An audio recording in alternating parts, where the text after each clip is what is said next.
Amén, hermanos.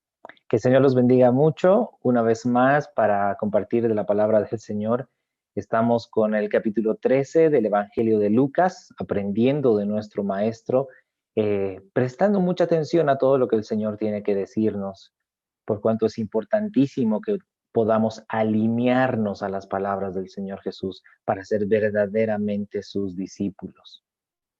Amén. Bien, entonces empezamos con el versículo 1. Y nos dice, en este mismo tiempo estaban allí algunos que le contaban acerca de los galileos cuya sangre Pilato había mezclado con los sacrificios de ellos. Y respondiendo Jesús les dijo, ¿pensáis que estos galileos, porque padecieron tales cosas, eran más pecadores que todos los galileos? Bien, lo que sucede es que le estaban contando al Señor, mira, Señor, ¿sabes?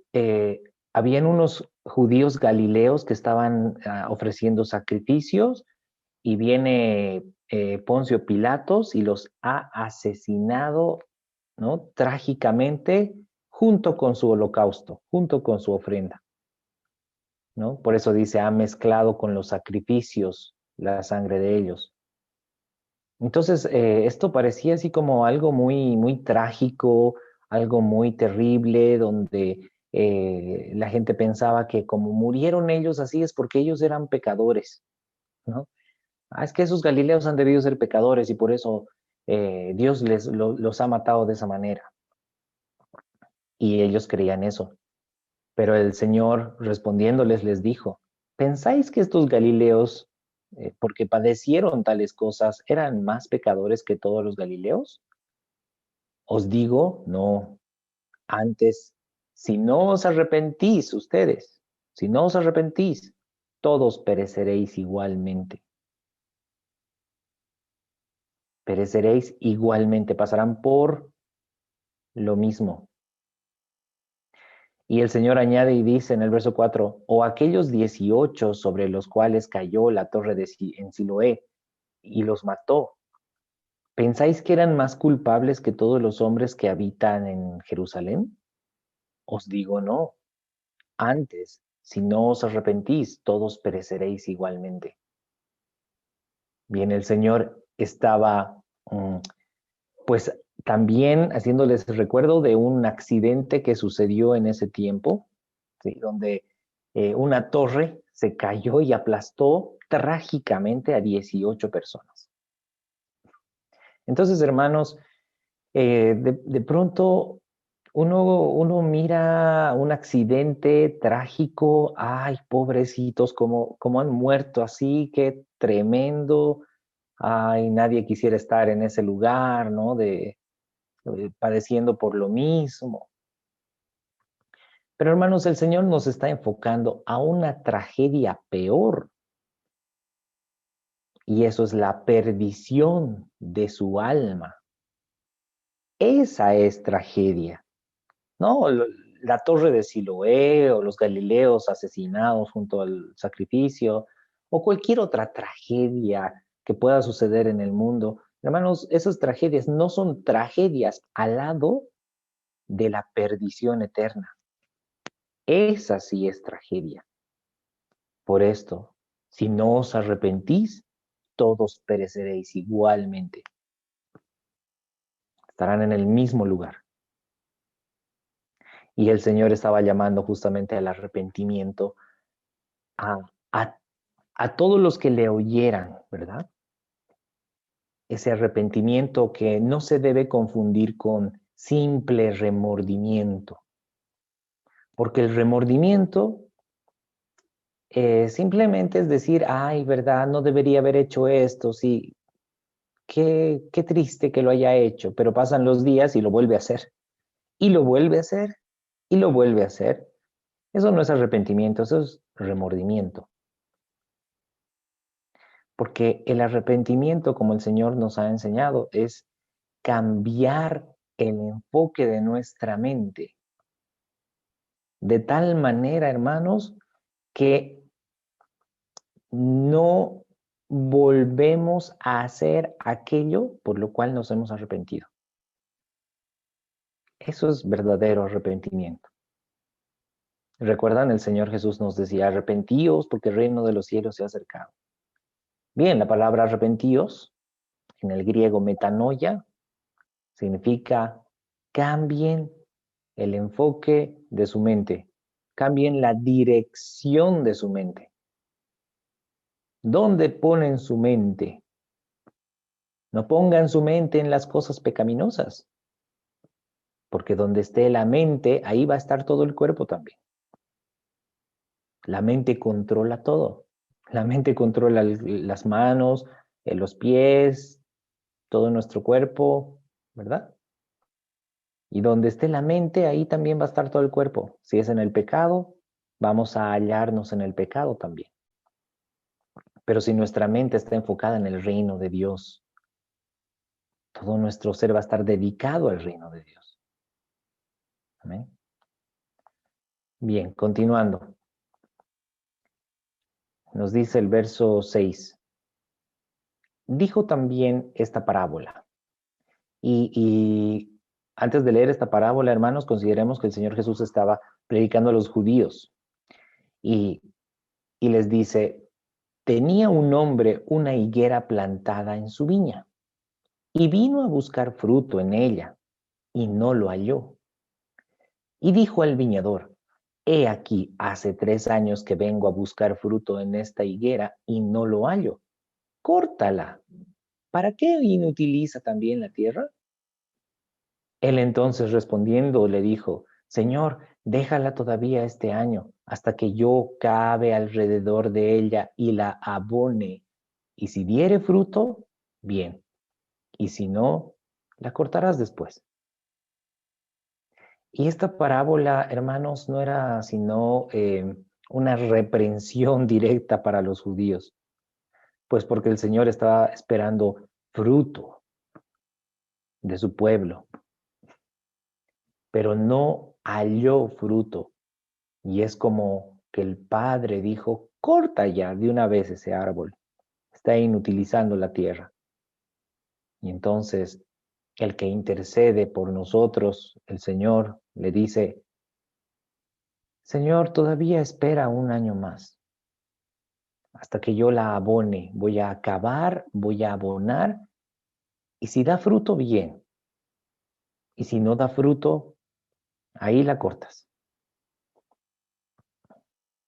Hermanos, recordemos que el pueblo de Israel varias veces había sido amonestado en tiempos antiguos, porque el pueblo de Israel tenía una misión y esto era reflejar la gloria del Dios verdadero y que la gloria del Señor sea conocido en todas las naciones. Pero Israel falló. Israel, en vez de mostrar la gloria de Dios a las naciones, los israelitas adoptaron las costumbres y las religiones de las naciones paganas.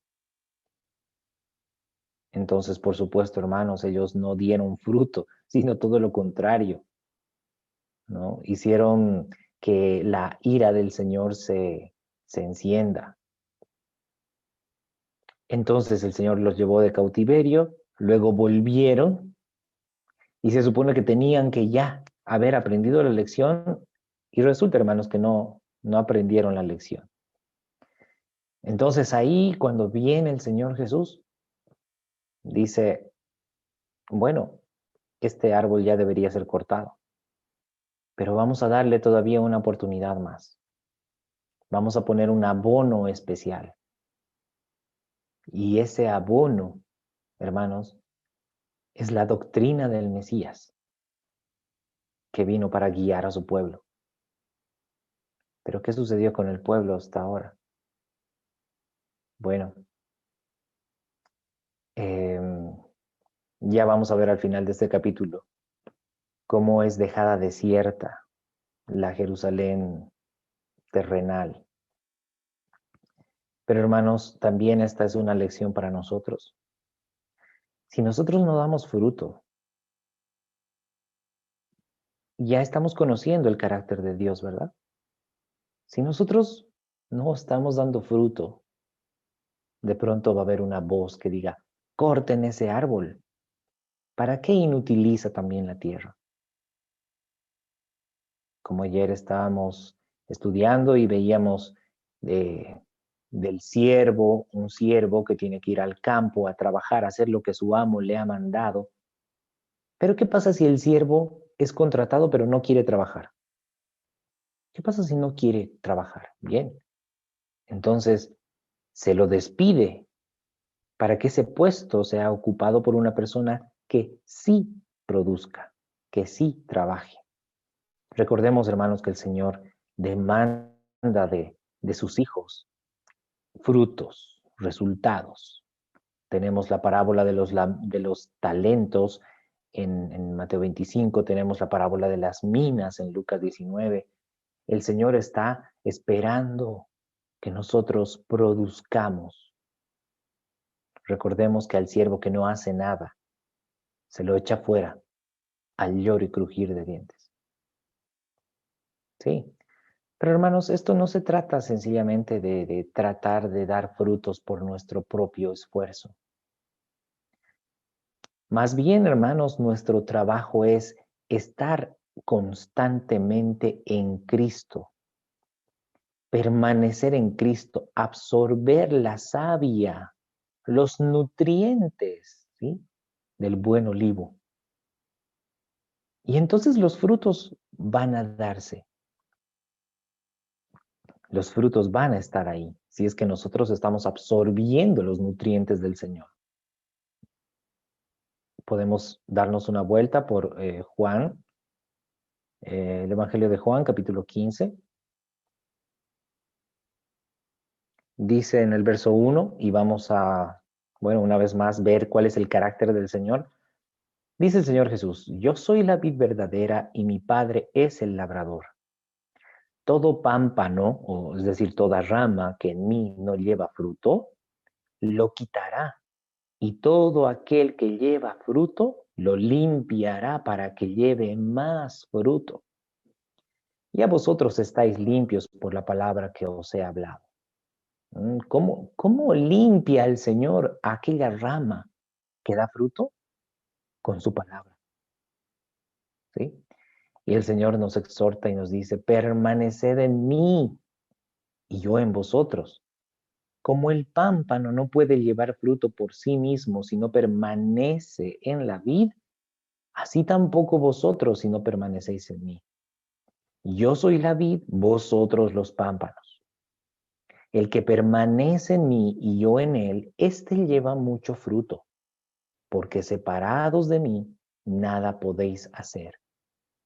El que no permanece en mí será echado fuera como pámpano y se secará, y los recogen y los echan en el fuego y arden. ¿Se da cuenta? Entonces, una vez de que nosotros hemos sido injertados en el buen olivo, tenemos ahí simplemente dos resultados. O damos fruto o no damos fruto, nos secamos y nos recogen y nos echan en el fuego. Pero hermanos, para dar fruto es que tenemos que permanecer en Cristo, en sus palabras, en su camino, viviendo su vida. Esto es beber su sangre, vivir su vida, ¿sí? Imitar al Maestro, obedecer sus palabras, caminar como discípulo. Entonces, hermanos, es inevitable que va a producir fruto, pero es necesario absorber de Cristo. Amén. Amén. Retornando con el capítulo 13, algo interesante que nos dice también aquí en el verso 7 dice, y dijo al viñador: he aquí, hace 3 años que vengo a buscar fruto en esta higuera y no lo hallo. Hace 3 años. Es interesante, hermanos, cómo el Señor pone los números, ¿no? Hace 3 años. Hermanos, el Señor viene en el año de la gracia, ya para abonar. Este es el año agradable del Señor. Sí, estamos en ese año. Entonces, hermanos, ahí tenemos en realidad el camino de la gracia de Dios delante de nosotros. Pero tenemos que caminarlo, tenemos que avanzar en el camino. ¿Sí? No es simplemente contemplar el camino. ¡Qué lindo camino! No, tenemos que caminar por el camino de la gracia, por esta misericordia que el Señor ha tenido para con nosotros, de tal manera que nos muestra la salida de ese lugar de tinieblas, nos muestra la salida, pero es necesario que vayamos a la salida, es necesario que pasemos, ¿verdad?, al otro lado. Bien, porque si una persona es llevada a la salida, ¿verdad? Vamos a hacer de cuenta que hay un lugar muy oscuro donde hay una bomba, ¿sí? Y viene una persona y por pura misericordia le dice, sígame, le voy a mostrar la salida. Mientras todas las personas están correteando de un lado para otro sin saber dónde es la salida, porque está todo oscuro, esa persona le dice a usted, sígame, le voy a mostrar la salida. Eso es misericordia, eso es gracia, pero usted tiene que seguir a esa persona. No se quede ahí como que, ay, qué linda misericordia, me ha dicho que me puede guiar a la salida. Vaya, sígalo, no se quede ahí. Camine. ¿Ven? Bien, el verso 10 dice, enseñaba Jesús en una sinagoga en el día de reposo. Y había allí una mujer que desde hacía 18 años tenía espíritu de enfermedad y andaba encorvada y en ninguna manera se podía enderezar. Cuando Jesús la vio, la llamó y le dijo, mujer, eres libre de tu enfermedad. Y puso las manos sobre ella y ella se enderezó luego y glorificaba a Dios. Pero el principal de la sinagoga, enojado que Jesús hubiese sanado en el día de reposo, dijo a la gente, 6 días hay en que se debe trabajar, en estos pues venid y sed sanados, y no en día de reposo. Entonces el Señor le respondió y dijo, hipócrita, cada uno de vosotros no desata en el día de reposo a su buey o a su asno del pesebre y lo lleva a beber. Y esta hija de Abraham, que Satanás había atado 18 años, ¿no se le debía desatar de esta ligadura en el día de reposo? Al decir estas cosas se avergonzaban todos sus adversarios, pero todo el pueblo se regocijaba por todas las cosas gloriosas hechas por él. Hermanos, realmente los fariseos pues tenían esa levadura, ¿verdad? Tenían esa hipocresía, porque ¿cómo es que se debía llevar adelante el día de reposo? Lo habíamos leído, ¿verdad? En Isaías capítulo 58, verso 13 en adelante. El verso 13 en adelante, si lo quiere buscar. El día de reposo se guarda haciendo la voluntad de Dios, no nuestra propia voluntad. Se hace, se guarda el día de reposo eh, siguiendo los caminos, los proyectos del Señor, no nuestros propios caminos. El día de reposo se guarda hablando solo las palabras del Señor, no nuestras propias palabras. Es hacer la voluntad de Dios en el día de reposo. ¿Y cuál es la voluntad de Dios? Que ame a su prójimo como a sí mismo. ¿Sí? Compasión, misericordia. Esa es la voluntad de Dios. No lo entienden los fariseos porque ellos no tienen amor. No saben guardar el día de reposo. El que estaba guardando el día de reposo ahí es el Señor Jesús. Y los fariseos no. Los fariseos estaban haciendo lo que no es lícito en el día de reposo. ¿Verdad? Porque ellos no estaban haciendo la voluntad de Dios.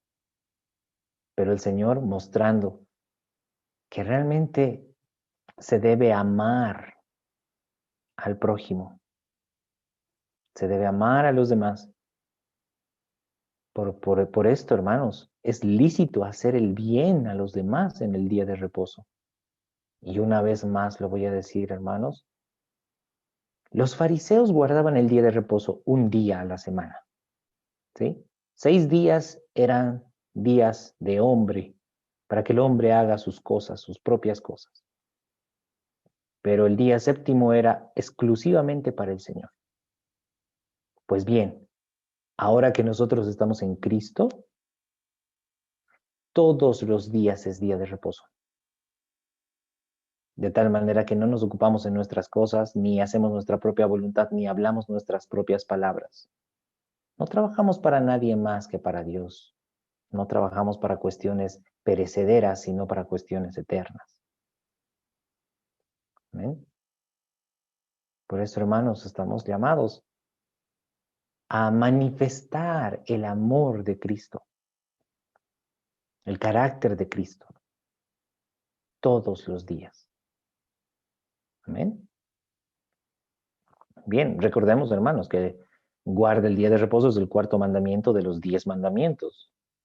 Importante que nosotros, pues, cumplamos los mandamientos del Señor.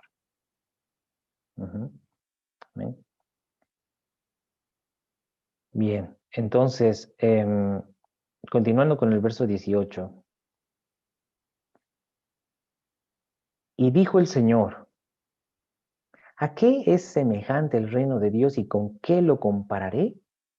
Es semejante al grano de mostaza que un hombre tomó y sembró en su huerto y creció y se hizo árbol grande y las aves del cielo anidaron en sus ramas. Bueno, hermanos, nos hace pensar que es probable que después de haber visto el milagro, probablemente algunos judíos estaban asombrados, preguntándose si el Señor ya iba a establecer el reino de Dios, ¿no? Ya que él tenía, eh, pues, ese don de sanidad, de liberación. Y el Señor le dice, ¿a qué es semejante el reino de Dios? Es semejante al grano de mostaza, la semilla de la mostaza, ¿verdad? Una cosa pequeñiza, pequeñísima, una cabecita de alfiler, ¿sí? Pero dice que crece y se hace un árbol grande, sumamente grande y frondoso. Hermanos, simplemente nosotros debemos empezar a vivir el reino de Dios, creerle al Señor Jesús. Entonces empezamos a vivir, empezamos a descubrir y empezamos a transmitir, ¿sí? La vivencia de la palabra de Dios se transmite. Y cuando es verdadera semilla del reino de Dios, ¿sí? Eso va a dejarse ver por muchos, por muchas personas. Y van a poder vivir también el reino de Dios muchas personas. Es algo exponencial. Y la siguiente parábola es semejante. Dice, volvió a decir, ¿a qué compararé el reino de Dios?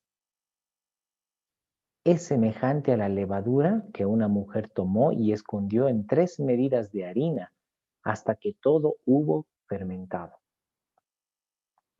Bien, a veces se toma la levadura como si fuera algo malo. Pero le voy a decir una cosa. Las parábolas del Señor Jesús no manejan patrones fijos. Es decir, en una parábola la levadura puede significar una cosa, pero en otra parábola la levadura puede significar otra cosa. Lo mismo vemos en las parábolas en cuanto a las semillas. En algunas parábolas las semillas significan la palabra de Dios. En otra parábola la semilla significa los discípulos del Señor. Entonces, porque si no, se da cuenta que podríamos escribir un diccionario, ¿no? Levadura significa esto, semilla significa esto otro, ¿no? Pero no se puede escribir un diccionario para las parábolas. Para esto se requiere discernimiento, sencillamente. Y hermanos, podemos realmente entender por qué el Señor está hablando de medidas de harina. ¿Mm? Hermanos, la harina viene del trigo. Cuando se cosecha el trigo, ¿sí? El trigo se lleva al granero, pero la paja se quema, ¿verdad? Entonces, lo que es del reino de Dios tiene eficacia en lo que procede del verdadero trigo. En lo que no es trigo, no tiene efecto. No tiene efecto. Uh-huh. Entonces, cuando nosotros realmente estamos empezando a asimilar y estamos ya descubriendo el reino de Dios, dispuestos a hacer su voluntad, con el corazón manso y humilde, como el Señor nos ha enseñado, ¿verdad? Entonces, realmente lo que es el reino de Dios puede hacernos crecer, puede hacernos multiplicar, ¿sí? Que nosotros produzcamos, justamente lo que hablábamos hace un momento, producir fruto a 30, a 60, a 100 por uno. ¿Amén? Bien, verso 22 dice, pasaba Jesús por ciudades y aldeas enseñando y encaminándose a Jerusalén. Y alguien le dijo, Señor, ¿son pocos los que se salvan? Y él les dijo, esforzaos a entrar por la puerta angosta, porque os digo que muchos procurarán entrar y no podrán. Bueno, de hecho es una pregunta muy importante la que le hace esta persona. ¿Son pocos los que se salvan? Tal parece que todo lo que el Señor Jesús predicaba, ¿no? Hacía pensar muchas veces que realmente son pocos los que se salvan, ¿no? ¿Quién podrá entrar pues al reino de Dios? ¿No? Hermanos, porque es necesario entrar por la puerta angosta, pero ¿en qué consiste entrar por la puerta angosta? Es necesario realmente morir a nosotros, ¿sí? Morir a nuestro yo. Es necesario, hermanos, es totalmente necesario renunciar a nuestras posesiones. Sí, ¿verdad? El que no renuncia a sus posesiones no puede ser parte del cuerpo de Cristo, porque el que se une a Cristo se está casando con el cuerpo de Cristo. Y dos personas cuando se casan no pueden decir, ¿no? Ah, no, estas son mis cosas, esas son tus cosas. No, todo tiene que ser en común, ¿verdad? Debe ser un cuerpo, debe ser una familia, debe ser una unidad. Por esto, aquel que no renuncia a todas sus posesiones, dice Lucas 14:33, que lo vamos a ver en el siguiente capítulo, en el siguiente video, ¿no? Aquel que no renuncia a todas sus posesiones no puede ser mi discípulo. Definitivamente no puede ser mi discípulo. Pero es que nadie que ama a sus posesiones o lo que tiene o lo que es o su prestigio o su fama o sus capacidades, sus habilidades, ¿no? Es que yo soy esto, es que yo he estudiado esto, ¿no? Es que yo, si alguien todavía tiene el yo vigente, tampoco puede ser el cuerpo de Cristo, porque es necesario que todos aquellos que sean del cuerpo de Cristo sean guiados por el gran yo soy. Y hermanos, en una nación no pueden gobernar dos reyes. Uno tiene que morir y el otro tiene que gobernar. Cuando nosotros le decimos al Señor Jesús, sé el Señor de mi vida, le estamos diciendo, ahora tú controla mi vida. En otras palabras, estoy cediendo el control completamente. Y eso tiene que ser todo el tiempo. No puede ser que en algún momento, ahora yo voy a tomar el control. ¿Me va mal? Ya, Señor, te doy el control. Después me emociono con algo, ya otra vez yo hago lo que yo quiero. No, eso no funciona así. Uno tiene que morir, ¿sí? Como decimos, clavar nuestra carne en la cruz, pero no vale desclavarse y volverse a clavar y volverse a desclavar. Porque si uno se desclava, hermanos, es porque no ha conocido la realidad, porque realmente uno no se puede desclavar. Por eso es necesario que uno tome la decisión de una vez por todas. ¿Realmente quieres ser mi discípulo? Hemos visto, ¿verdad? En el capítulo 9 de Lucas, habían personas que le decían, Señor, yo te seguiré donde quiera que vayas. Las zorras tienen guaridas, las aves tienen nido, pero el Hijo del Hombre no tiene dónde recostar su cabeza. ¿Realmente quieres seguirme? Señor, te voy a seguir, pero déjame que me despida de mi familia. Y el Señor le dice, ninguno que pone las manos en el arado y mira hacia atrás no es apto para el reino de Dios.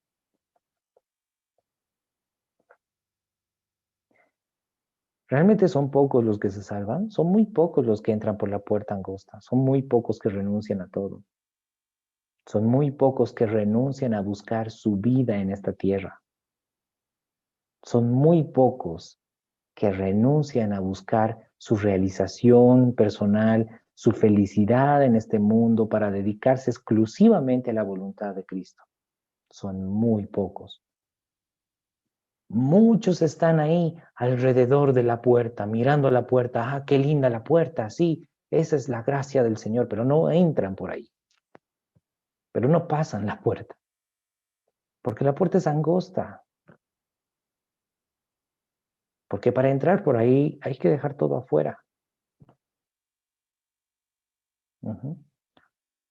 Por eso dice, esforzaos a entrar por la puerta angosta.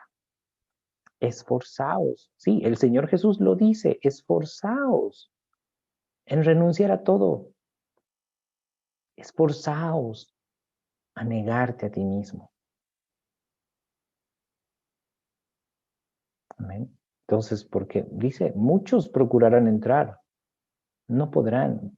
Muchos no podrán, hermanos. A veces uno piensa que lo que hace la mayoría, eso debe estar bien. No, hermanos. En este caso, lo que hace la mayoría, eso debe estar mal. Porque son pocos los que entran por la puerta estrecha. No todo lo que el mundo dice esto es normal, es realmente normal para Dios. No todo lo que el mundo dice esto es bueno, es realmente bueno para Dios. Por eso es necesario ser guiados por la luz de Cristo para pasar por la puerta angosta. ¿Ven? Dice el verso 25, después que el padre de familia se haya levantado y cerrado la puerta, y estando fuera empecéis a llamar a la puerta diciendo, Señor, Señor, ábrenos. Él respondiendo os dirá, no sé de dónde sois. Y esto me recuerda, hermanos, al arca de Noé. ¿Sí? Cuando empezó a caer la lluvia, el Señor cerró la puerta del arca. Claro, recién empezaron a creer, ¿no? Recién viendo que estaba cayendo agua del cielo, recién creyeron. Ábrenos, Noé. No puedo, está cerrado. Ábrenos. Todos perecieron. ¿No? Entonces, el verso 26 dice, entonces comenzaréis a decir, delante de ti hemos comido y bebido, en nuestras plazas enseñaste, pero os dirá, os digo que no sé de dónde sois, apartaos de mí, vosotros hacedores de maldad. En, en el capítulo 7 de Mateo nos dice, ¿verdad? eh, hemos predicado en tu nombre, hemos hecho milagros. ¿Sí? Era gente que estaba en sus congregaciones, pero que no pasaron por la puerta angosta. Era gente que iba todos los domingos o todos los sábados, no sé, a su congregación, pero no renunciaron a su vida, no renunciaron a sus deseos, no dejaron todo afuera. Entonces dice, eh, allí será el llanto y crujir de dientes cuando veáis a Abraham, a Isaac, a Jacob y a todos los profetas en el reino de Dios y vosotros estéis excluidos. Porque vendrán del oriente y del occidente, del norte y del sur, y se sentarán a la mesa en el reino de Dios, y he aquí hay postreros que serán primeros, y primeros que serán postreros. Bueno, recordemos, hermanos, que el Señor estaba hablándoles a los judíos, ¿verdad? Los que tenían la palabra de Dios. Ellos eran los primeros en recibir la palabra de Dios, pero ellos no fueron fieles a la palabra de Dios. ¿Sí? Los primeros serán los postreros. Por eso dice, vendrán del oriente, del occidente, del norte y del sur, y se sentarán a la mesa en el reino de Dios. El Señor Jesús estaba diciendo, van a venir de todas las naciones, de los cuatro vientos de la tierra, ¿sí? Personas que realmente obedecen la palabra del Señor. Y estos últimos serán antes que ustedes.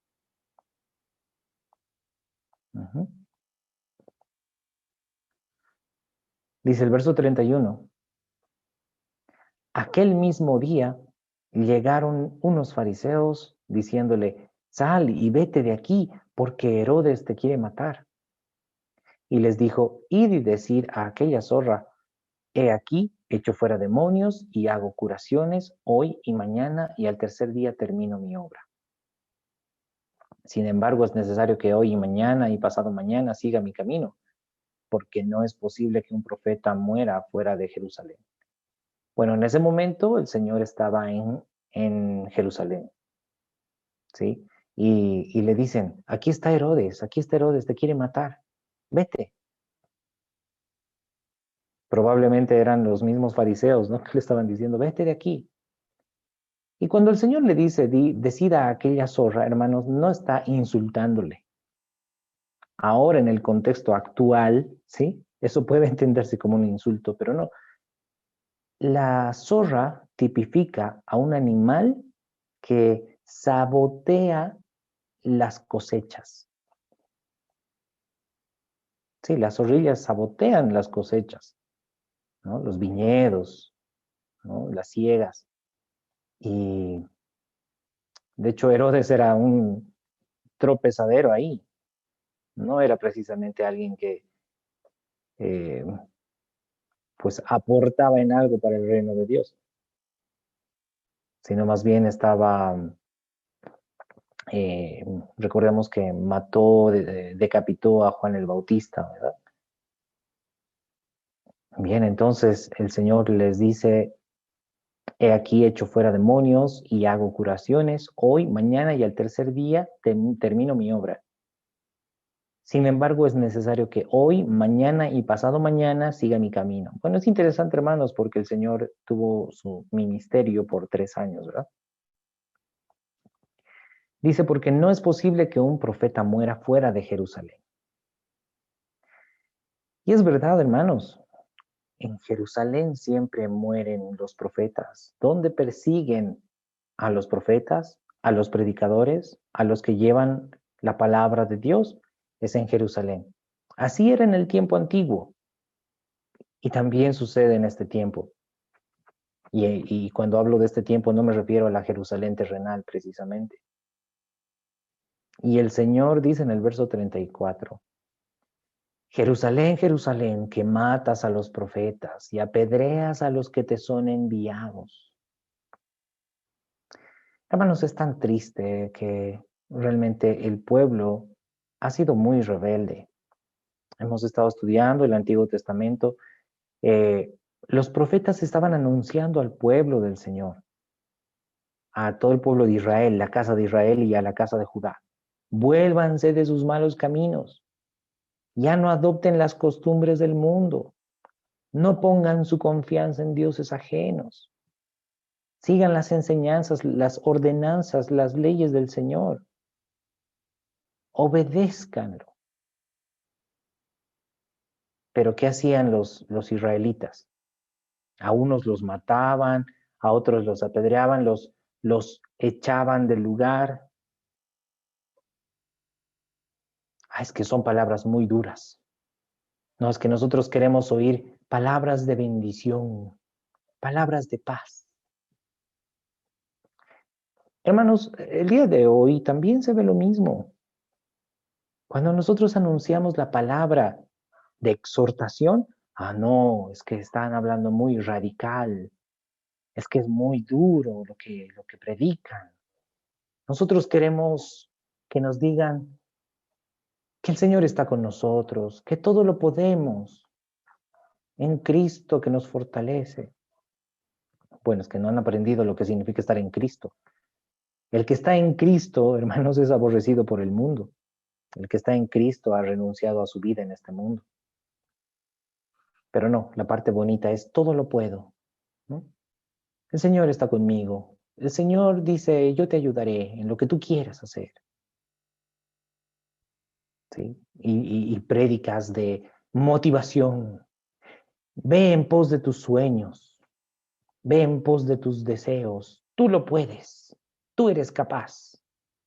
El Señor te va a ayudar a cumplir tus caprichos. A eso les gusta escuchar.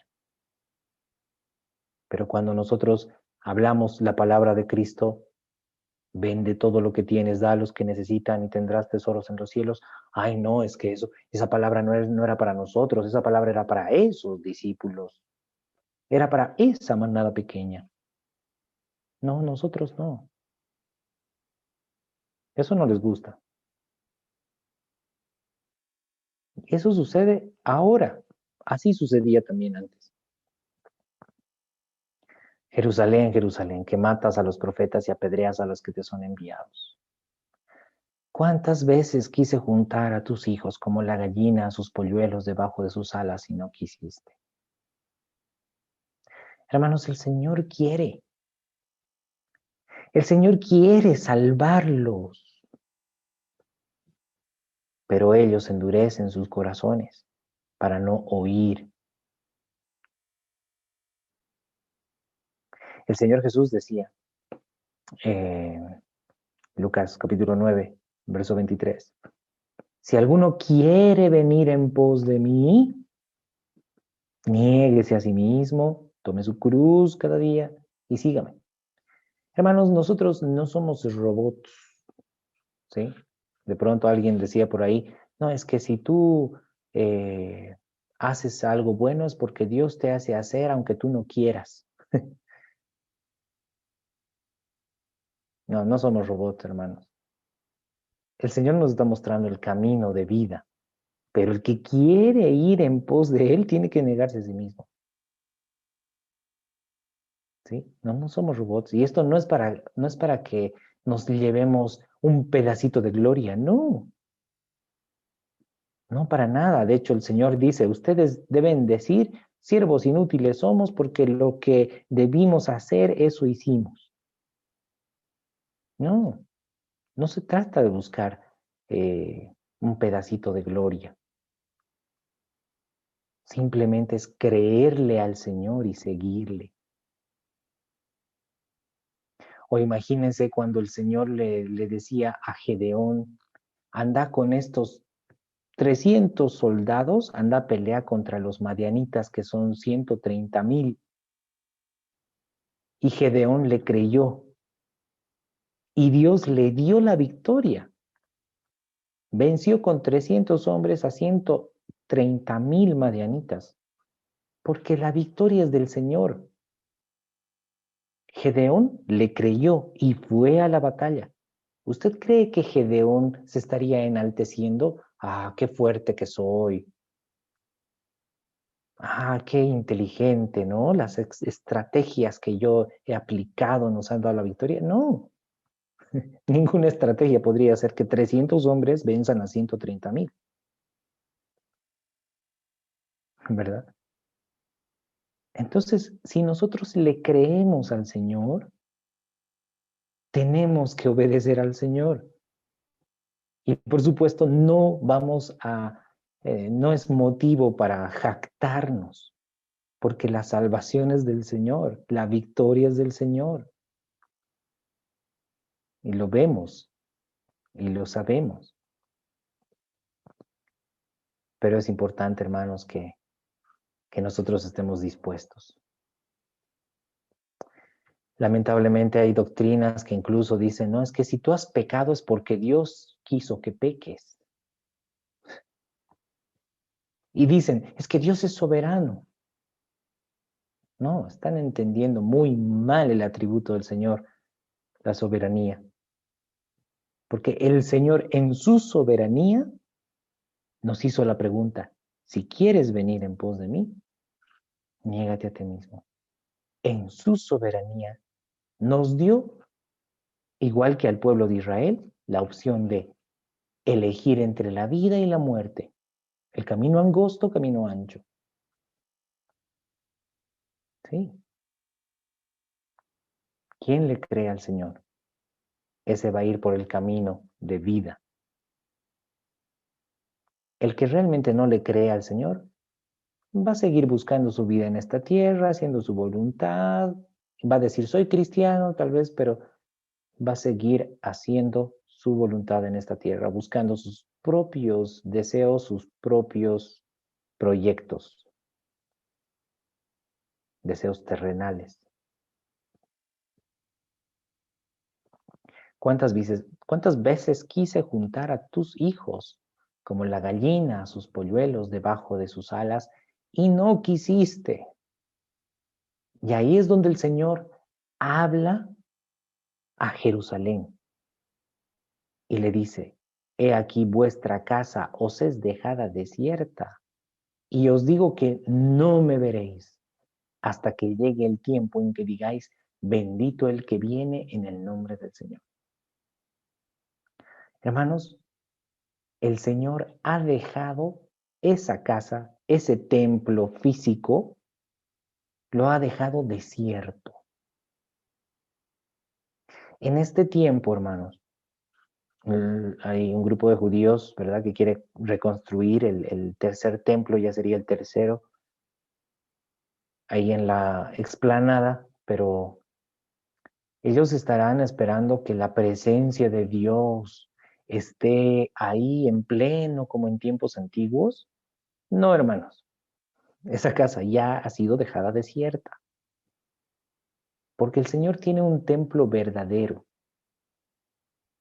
Ya sirvió el templo físico como figura y sombra en el Antiguo Testamento para enseñarnos quiénes son el templo del Señor, el verdadero templo del Señor, que es un templo eterno, no es un templo hecho por manos de hombre, un templo eterno, ¿sí? Entonces sí, van a esperar, ¿no? De pronto hay que descienda la presencia del Señor. No, será como cualquier edificio. Tal vez una atracción turística, pero no podrá estar la presencia de Dios ahí, porque los únicos que vean la presencia del Señor realmente van a ser aquellos que reconozcan a aquel a quien Dios ha enviado, a Jesucristo, el Mesías que está reuniendo al pueblo de Israel, recogiéndonos de entre todas las naciones. Fíjese, varios de nosotros estamos en Latinoamérica y estamos estudiando la palabra del Señor. Tenemos nuestros estudios bíblicos del Antiguo Testamento, de los profetas, ¿sí? Los libros históricos, el Pentateuco, todo lo que los judíos llaman la Tanaj. Aquí en Latinoamérica lo estamos estudiando, lo estamos viviendo, nos los estamos apropiando y estamos amando esa palabra. Eso solo podía haber hecho el Mesías. Y la cruz del Mesías, por el sacrificio, esa sangre preciosa que Él ha derramado en la cruz, gracias a ese sacrificio es que nosotros hemos oído quién es el Dios verdadero, el Dios de Israel. ¿Se da cuenta? Es otra razón más de por qué Cristo Jesús, o Yeshua en su nombre hebreo, Él es el Mesías del pueblo de Israel. Amén. Amén, amados hermanos. Bien, entonces busquemos siempre la presencia del Señor, formemos parte del templo verdadero, que no es hecho por manos humanas. Seamos esas piedras vivas que tengan la esencia de la roca, ¿verdad? Piedras de buena calidad. Amén. Para que podamos manifestar realmente el carácter de Cristo y podamos manifestar el amor a Dios, ¿verdad? No olvidemos la oración que se llama el Shema, que los judíos lo conocen muy bien. Shema Israel, Adonai Eloheinu, Adonai Echad, ¿verdad? Llamarás al Señor tu Dios con todo tu corazón, con toda tu alma, con toda tu mente y con todas tus fuerzas. Amén. Amén, amados hermanos. Muy bien, esperando que haya sido de bendición, de edificación. Que el Señor los bendiga mucho, que el Señor los guarde y hasta el próximo capítulo.